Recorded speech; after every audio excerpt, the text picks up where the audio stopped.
Hello and welcome to another openings video where we go over all the main openings that you will play when playing chess. This week we're going over the King's Indian attack, which is basically the King's Indian defense but for white. So without further ado, let's begin. So to start off with the King's Indian attack, you start off with knight to f3, they go d5, you then push up to g3, they go knight to f6, and you go into bishop to g2.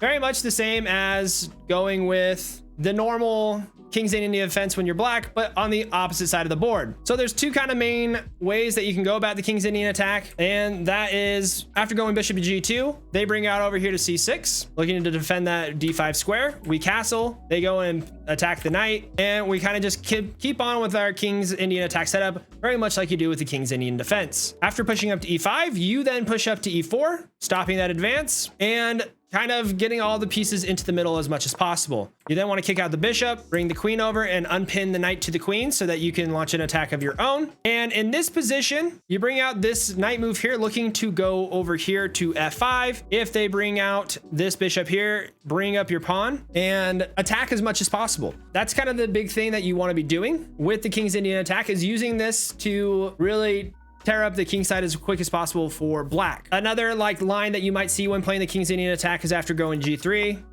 Instead of the bishop coming over here to g4, it comes over here to f5 instead. And we continue on with going to d3, knight from b to d2, going up to e6, queen over here to e2. And after they try to castle, you're trying to strike in the middle as quick as possible, because when the takes come down, you're in a better position. So from here, both sides are pretty equal, but you're just trying to look to improve your position from here. So for white, you're trying to get into that main King's Indian setup. You have the fianchetto bishop, you have the knights over here, and then you're trying to get this pawn structure. So those are the main things that you're looking at when attacking with the King's Indian setup.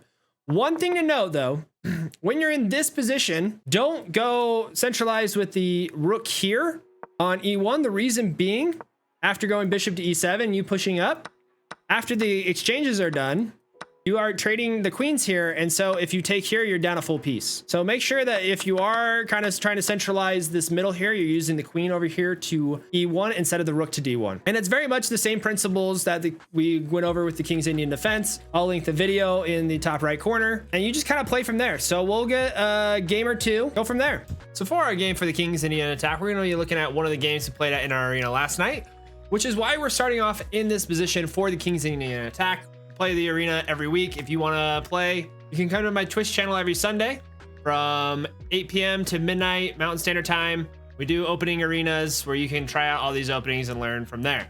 But for this game, we're playing with the opening structure for the King's Indian attack. I am white here, and so my opponent goes with the g4 bishop attack, and I castle right away. I bring up the pawn.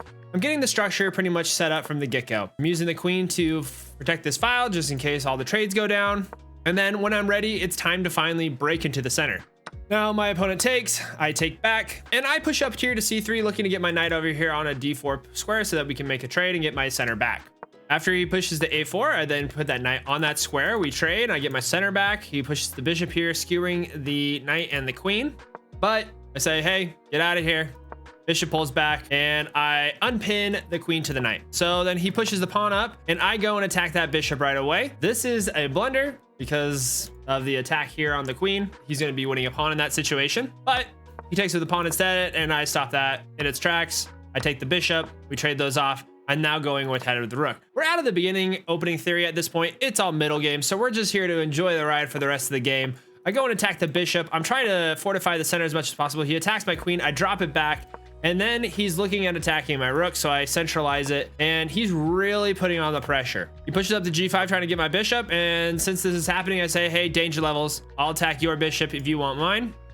He blinks, I pull back, and the queen moves over here to a8, looking to defend this pawn. I have no idea.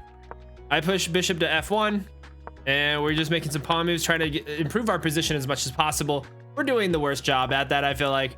And I'm making a push on the king side, trying to attack as quick as possible. He brings the bishop up. I bring this pawn. I'm looking to then push this up. And now he's doubled up the rooks on the e file. I bring this bishop over here to attack that rook. He brings it back. And I look to attack this pawn. And then he says, hey, great. Now that the defender of that pawn's removed, I'm going to take. I take the pawn. And we are in full scale, like, let's liquidate everything kind of situation. And I push up here trying to get this bishop, push up here to f6. This is not going to get attacked anytime soon, and I'm looking to get my queen up here for checkmate. So he's throwing these checks, and once he gets there, it's a mate in 3. There's no way to really stop it. He just throws everything at the kitchen sink. I just gobble up everything, and then I'm able to get the checkmate for the win. So if your opponent pushes up here to a5 in this position, the best thing for you to actually do, you know, fork the 2 pieces here. Is by far the best position. Continue with the plan that you get with a King's Indian attack. So that's it for the King's Indian attack. Would I recommend this? I would say yes, but I'm also very comfortable with King's Indian defenses. This may be something I try to transpose to in the Sicilian and French defense, like you can do in these situations, and it might give me my best chances at playing those since I don't know the theory for those openings too much. So if you like the video, please like the video. And if you want more chess content, subscribe to the YouTube channel. We come out with openings every week as well as other chess tips and tutorials. In our next video, we're gonna be playing the English opening. That video will be here, and we'll see you later. Goodbye.